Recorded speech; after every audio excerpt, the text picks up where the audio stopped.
The rain fell without mercy that afternoon in Kigoma, turning the red earth into dark mud. People crowded under umbrellas, their clothes damp, their voices low. Amara stood at the edge of the grave, her black dress clinging to her as if even the fabric wanted to hold her up. She didn't move, didn't blink, only stared at the fresh soil swallowing her husband's coffin. It felt unreal, like any moment Kato would step out smiling, shaking the rain from his shoulders, and tell her it was all a mistake. But he was gone.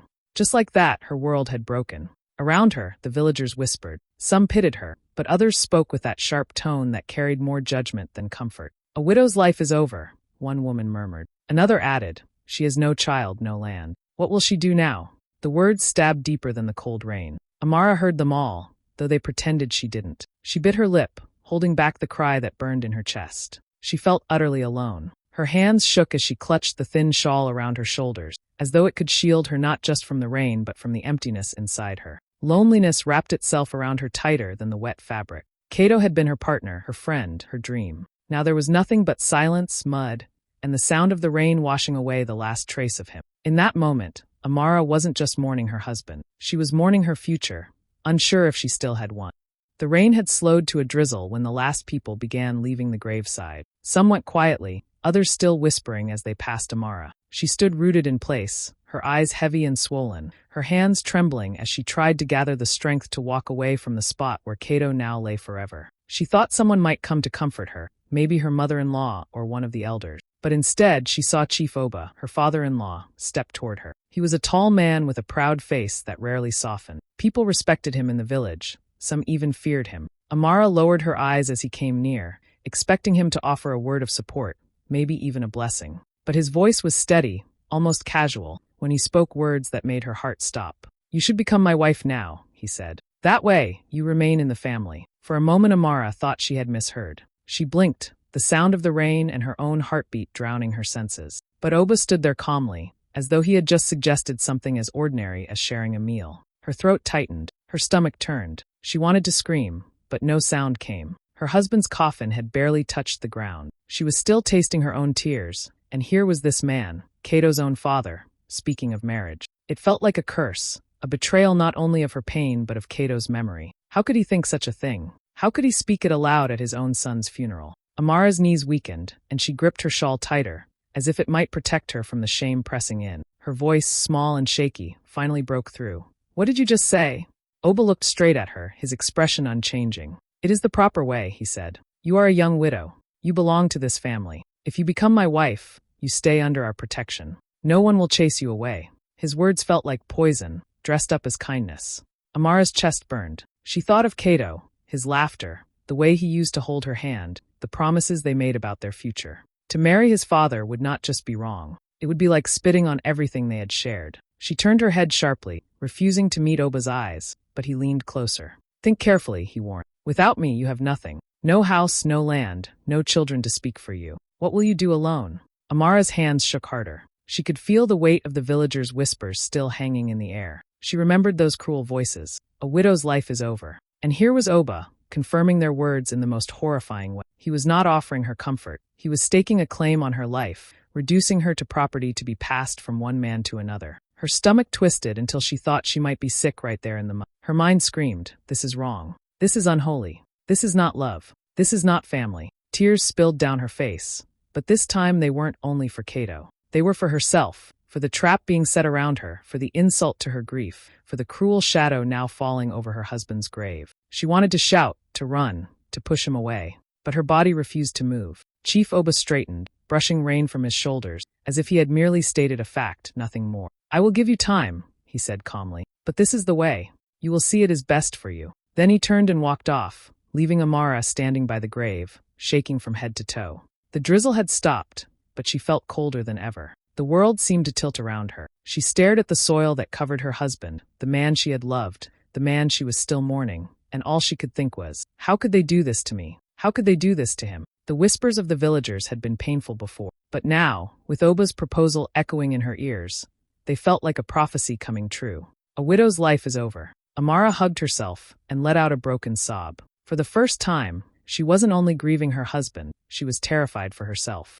The days after the burial were heavy for Amara. The house that once held laughter and warmth now felt cold and crowded with whispers. She tried to stay in her room, clinging to Kato's clothes, breathing in the faint smell of him that still lingered on his shirts. But the family would not leave her in peace. One by one, his brothers and sisters came to her, not with comfort, but with words that cut like knives. "Amara, you know the way of our people," one of the brothers said firmly, his eyes sharp as if daring her to argue. "When a man dies, his wife must stay with the family. You belong to the family head now. It is how it has always been." His sister chimed in, her tone softer but no less pressing. "You are still young, my dear. If you marry Baba Oba, you will not be alone. You will have a roof over your head, food to eat, respect in the community. What else will you do without us?" Amara's lips trembled, but she stayed silent. The words replayed in her mind like chains being fastened around her wrists. Tradition, belong, family head. They said it as if it were unbreakable law, as if her heart, her will, her very soul no longer mattered. Another brother leaned closer, lowering his voice. "Do not be foolish, Amara. You have no children to claim Kato's name. You have no land, no property. Everything you think is yours belongs to this family. If you resist, you will be left with nothing. Is that what you want?" Each sentence struck her harder than the last. Her chest tightened until she could barely breathe. She wanted to shout that she was not property, that love was not something to be handed over from father to son, from husband to father. But her voice caught in her throat. They were all staring at her, waiting for her answer, their eyes hard and expectant. Inside her, anger began to stir. How could they say these things so easily? Did they not see her pain? Did they not hear her cries in the night when she called Kato's name and woke to emptiness? How could they speak of marriage, of land, of property, when the man she loved had just been lowered into the ground? But as the anger rose, so did fear. She looked around the compound, the house, the walls, the land Kato had once walked with her hand in his. None of it, they said, belonged to her. If she refused, where would she go? She had no savings, no family nearby, no child to stand as her shield. The reality pressed down on her shoulders, heavy and merciless. One of Kato's sisters reached out, almost kindly, but her words were as cruel as the others. "We are only thinking of you. A widow on her own suffers. People will laugh at you, call you cursed. But if you stay with us, if you accept Baba, you will be protected. This is the best path for you." Amara's heart pounded. Protected?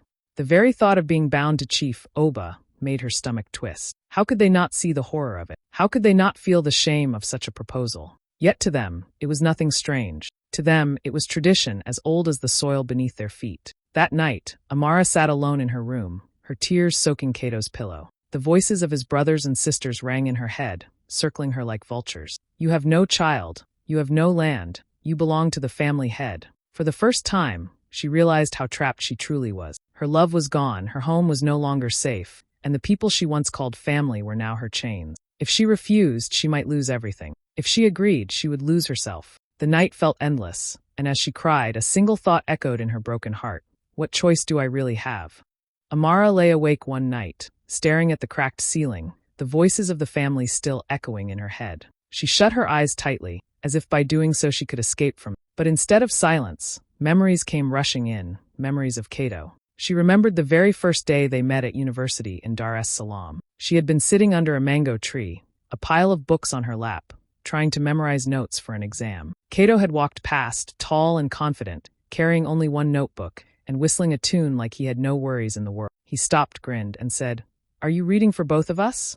Amara had looked up, annoyed at first, but then she saw the light in his eyes. It was the kind of smile that melted away anger before it could even grow. From that day, he kept finding excuses to sit near her, to ask questions he already knew the answers to, just so he could hear her voice. Their friendship turned into love slowly, like the sun rising without anyone noticing until the whole world was bright. They studied late nights together, sharing cheap meals of rice and beans, dreaming about the future. Kato wanted to build a small business one day. Amara dreamed of becoming a teacher. They promised each other that no matter how hard life became, they would face it hand in hand. When he proposed to her after graduation, it wasn't with gold or diamonds, but with words straight from his heart. "I may not have much now," he told her, "but I have love, and with you, I know we can build everything else." Amara said yes with tears in her eyes, because she didn't need riches, she needed him. Their marriage was simple but filled with joy. They rented a modest home in Kigoma, decorated with second-hand furniture and curtains Amara sewed herself. Kato worked hard, saving every shilling he could.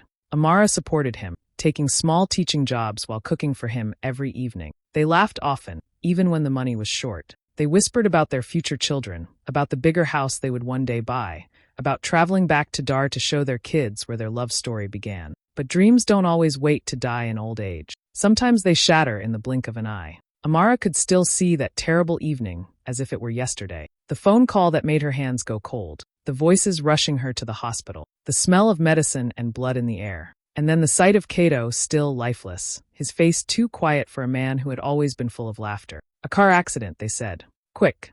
Sudden. Final. Her heart broke that night, and it never truly healed. She had only been his wife for 2 short years, 2 years of building love and plans for tomorrow. And tomorrow had been stolen from them. Now, as she lay remembering his warm hands, his gentle voice, his dreams that had once been theirs, she felt the sting of her present reality. The same family who had danced at her wedding now pressed her to marry her father-in-law. The same home where she and Kato had whispered about the future was now filled with threats and chains of tradition. The contrast was unbearable. Kato had treated her as his equal, his partner, his love. But Oba's proposal was not love. It was power, control, and humiliation. Amara hugged Kato's pillow close, breathing in the fading scent of him, and the tears came again. She wished he could return for just one more day, one more smile, one more chance to protect her. In the silence of the night, she whispered to herself, "You were my husband, Kato. You were my dream. And now they want to turn that love into something ugly. How can I bear it without you?" The morning was quiet when Amara finally gathered the courage to face Chief Oba. The compound was filled with the usual sounds: goats bleating, children running, women pounding maize. But inside her heart, there was only a storm. She had rehearsed her words all night, whispering them into Kato's pillow, clinging to the strength of his memory. Now it was time. She walked to where Oba sat under the mango tree, a carved walking stick by his side, his presence commanding as always. He looked up, his eyes sharp, as if he already knew what she had come to say. For a moment, Amara's knees trembled, but she clenched her fists and lifted her chin. "I will never be your wife," she said firmly, her voice shaking but clear. The silence that followed was heavy. Oba's face tightened, his jaw hardening as though her words had insulted his very blood. He leaned forward slowly, his voice low and threatening. "You speak like a foolish girl. Do you know what you are saying? Without me, you are nothing. This house, this land, even the respect of the people, none of it is yours. If you defy me, you will lose it all." Amara's stomach twisted, but she did not look away. "I would rather sleep on the streets than betray Kato's memory," she whispered. "I cannot and will not do what you are asking." His eyes darkened. "Then prepare yourself," he said coldly. "The family will not protect you. The villagers will laugh at you. You will walk with shame on your head, a widow who thought she could stand against tradition." Word spread quickly, as it always does in a village. By evening, whispers were chasing Amara wherever she went. Women at the well covered their mouths, pretending to fetch water, but watching her with wide eyes. Some mocked openly. "She thinks she is too good for the chief," one woman scoffed. "We shall see how long her pride feeds her." Others pitied her, shaking their heads. "Poor girl," an older neighbor muttered. "She has lost her husband, and now she will lose everything else." The gossip crawled through every corner of Kigoma. Some said she was cursed. Some said she was stubborn and deserved what was coming. Children repeated what they heard from their parents, pointing at her and whispering. Amara felt the weight of every stare, every word, every shadow of judgment. At night, she sat alone in the room she once shared with Kato, her tears falling freely. The fear was real, losing the house, the land, the only place she had known as home. But beneath the fear, a fire was growing. Kato had loved her too deeply for her to throw away her dignity. If she gave in now, she would lose more than a home. She would lose herself. She thought of the nights at university when she and Kato had studied by candlelight, fighting for their future together. He had always told her, "Amara, you are stronger than you think." Those words echoed in her heart now, louder than the voices of gossip, louder than Oba's threats. Yes, tradition was heavy. Yes, the villagers laughed. Yes, she risked being cast out. But her soul would not bow. Not to Oba, not to fear, not to the cruel chains that tried to bind her. Amara wiped her tears, her jaw firming. They could strip away her house, her land, her comfort, but they could not strip away her will. She whispered into the darkness, as though speaking to Kato himself. "They can take everything, but they will never take my choice." And in that moment, though her body trembled, her spirit stood tall. It happened on a night when the moon was hidden behind thick clouds. The air was heavy, still carrying the scent of the afternoon rain. Amara was in her room, clutching Kato's old shirt, when she heard footsteps outside. The door creaked open, and Chief Oba's voice filled the silence like a hammer striking stone. "Pack your things," he said coldly. "You no longer belong here." Her heart stopped. She looked up at him, hoping she had misheard, but his face was hard, without a trace of mercy. Behind him, 2 of Kato's brothers stood, their arms crossed, their eyes avoiding hers.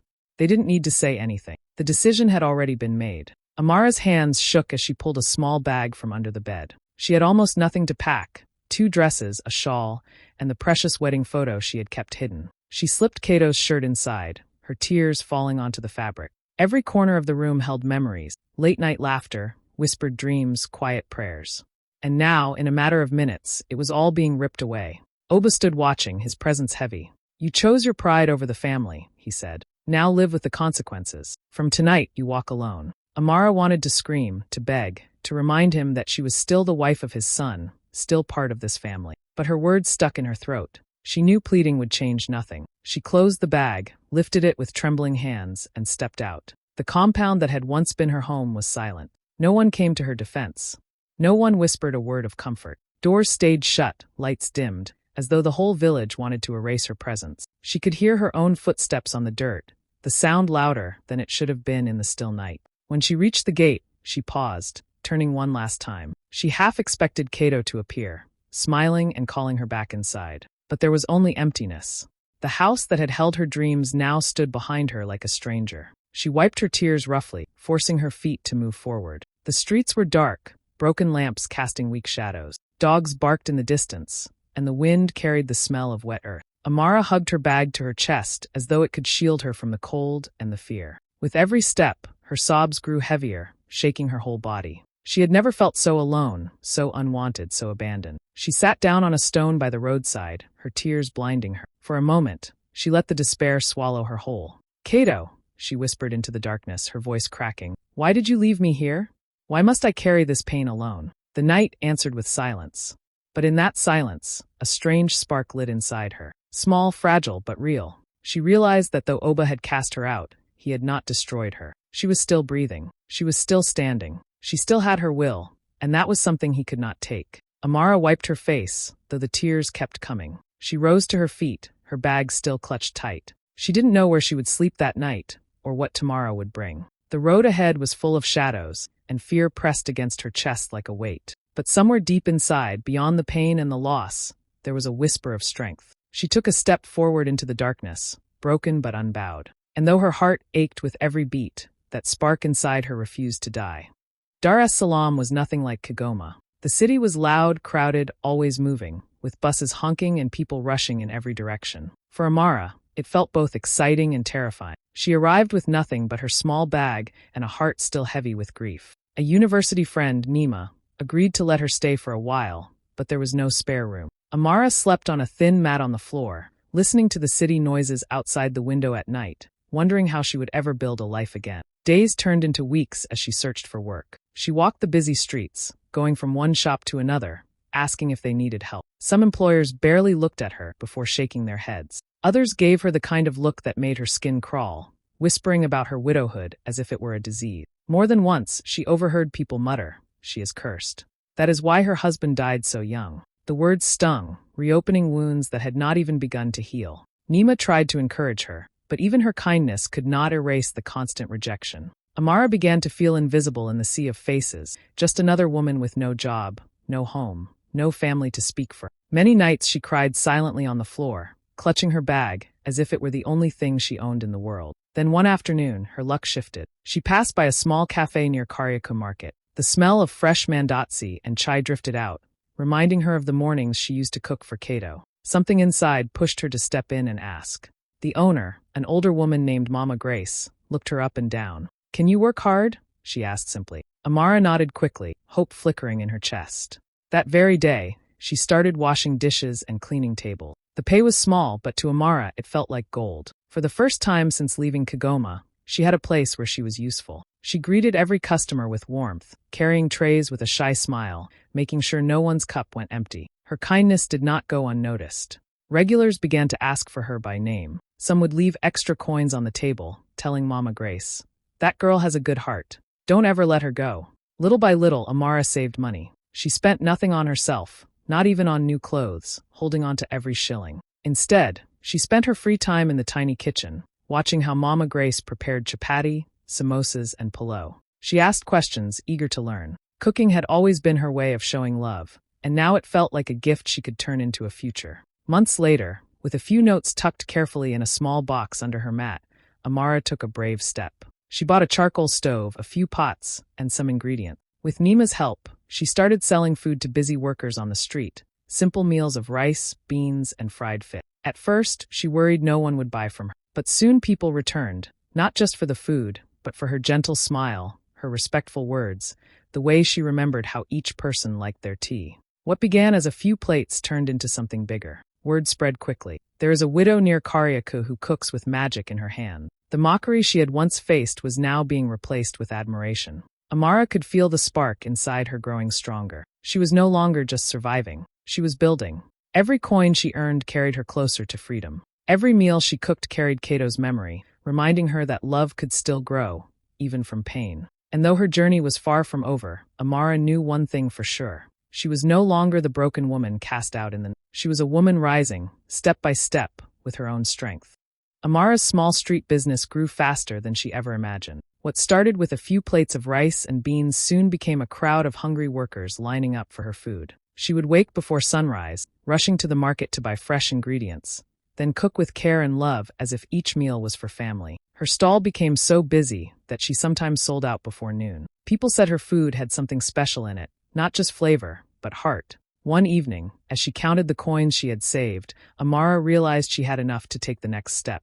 With trembling hands and a racing heart, she rented a small shop in the city center. The walls were plain, the roof leaked a little when it rained, but to her it looked like the beginning of a dream. She named it Kato's Place, in honor of her late husband. Hanging the simple wooden sign above the door brought tears to her eyes. It felt as if, in some way, Kato was still part of her journey. The restaurant opened with nothing fancy, just a few plastic tables, secondhand chairs, and the smell of polo and samosas drifting into the street. But customers came, drawn not only by the taste of her food, but also by the warmth of her presence. Amara greeted everyone like family, remembering faces, listening to stories, even giving extra food to those who could not afford a full meal. Word spread quickly. Go to Kato's Place.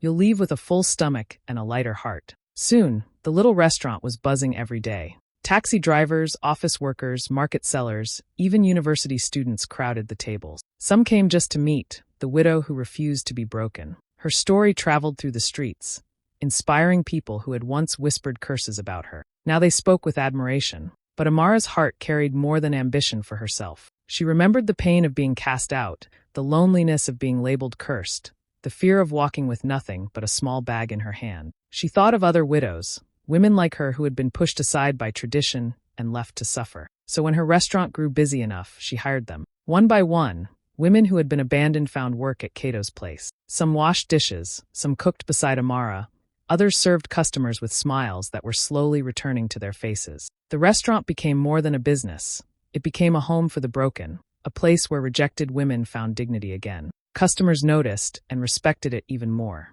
People would say, "This place has a soul. You can feel it in the food, in the people." Amara worked tirelessly, her hands often burned from hot oil, her feet aching from long hours. But every night when she closed the doors, she looked at the sign above and whispered, "We're doing it, Kato. We're really doing it." Her grief had not disappeared, but it had transformed into strength, into purpose. From humiliation, she had risen. From rejection, she had built belonging. From the ashes of her pain, she had created something alive and lasting. Kato's Place was not just a restaurant, it was a symbol of resilience. Amara was no longer just a widow struggling to survive. She was an entrepreneur, a leader, and a voice for women who had been silenced. And though the road ahead was still long, she had proven to herself and to everyone who doubted her that even in the darkest night, a spark of determination can grow into a flame bright enough to light the world. Years passed, and Amara's life changed in ways she had once thought impossible. Kato's Place had grown from a small restaurant into one of the most loved spots in Dar es Salaam. Its walls were painted bright, the tables always full, the air filled with the smell of spices and laughter. People spoke her name with respect. Customers lined up not just for the food, but for the story behind it. Amara had become a symbol of strength, and her restaurant a place of hope. Back in Kigoma, however, things were not the same. Chief Oba, once powerful and wealthy, had fallen into financial ruin. Mismanagement, greed, and pride had eaten away at his businesses. The land he once boasted about was gone, his influence shrinking with every passing day. Villagers who used to bow before him now whispered about his failures. He had become a shadow of the man he once was, carrying not authority, but shame. One afternoon, the impossible happened. The doors of Kato's Place opened, and in walked Chief Oba. Amara was at the counter, speaking with a customer, when she saw him. Her breath caught in her throat. Time seemed to freeze.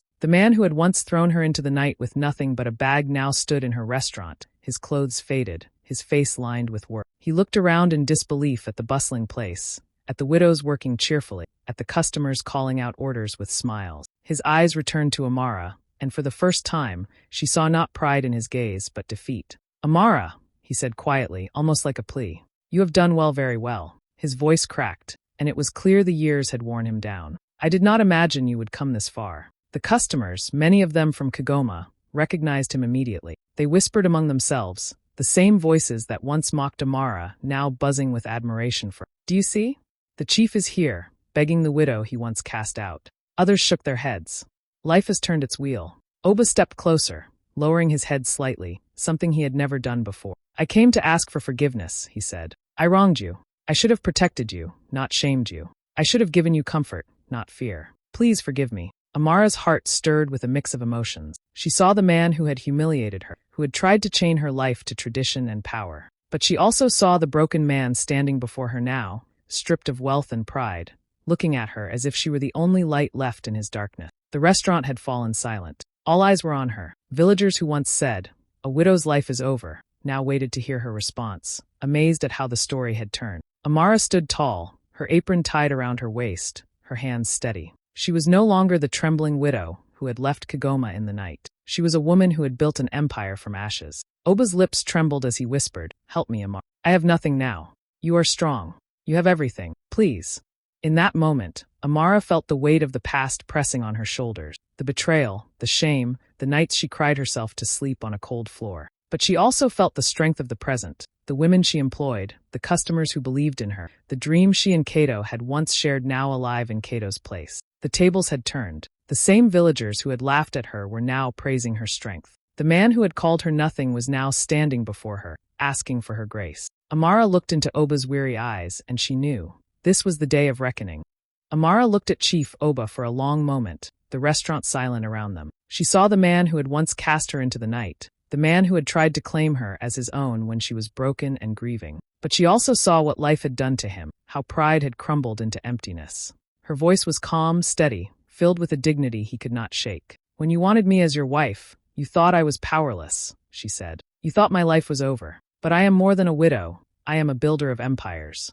The words carried through the restaurant, and people nodded, their eyes wide with respect. Chief Oba bowed his head, unable to look at her. His voice cracked as he whispered again, "Forgive me, Amara." She took a deep breath. "I forgive you," she said softly. "Not for your sake, but for mine. I will not carry your burden anymore." She paused, her eyes firm. "But I will not help you. You chose your path, and I chose mine. And my path is forward, not backward." The silence broke into murmurs of approval. Around her stood the women she had lifted up, widows once broken like her, now working proudly in Kato's place, standing tall with dignity. They were living proof of her strength, her resilience, her defiance against the chains of tradition. Amara lifted her chin, her heart steady. Kato was gone, but his love still lived in her every step, every dish she served, every life she touched. He had given her wings to fly, and she had turned her pain into power. And now the world was watching her soar.